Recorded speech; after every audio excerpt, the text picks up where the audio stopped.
which is not for everybody. And not only would some people not be good at it, I think a lot of people would like it. And I find it suits me. I've been doing it for 15 years.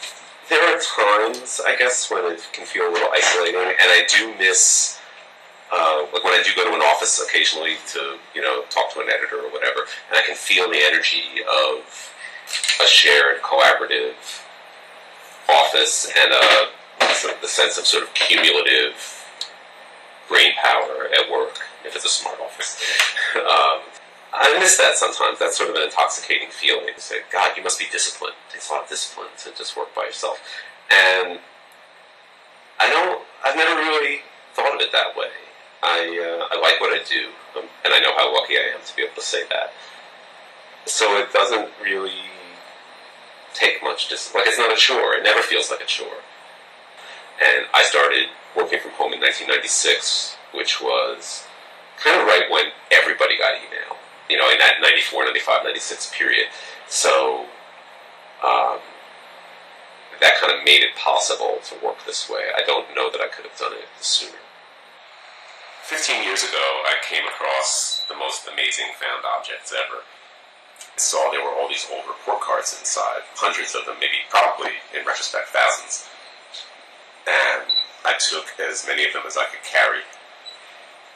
And I didn't really understand how special and amazing they were until I got them home and had time to examine them. And they're all from the 20s and 30s, a few are older than that. And they're all from this girls' vocational school, which, as it turns out, was a really important special school, a historic school. It was the first girls' vocational school in America. It was called the Manhattan Trade School for Girls. Black students, and there were some African Americans, but there were also some Caribbean and West Indian. Had this black dot, and you can feel it. It's literally like an adhesive dot that somebody peeled off and affixed to this spot. Right, and this student's name is Anna Green.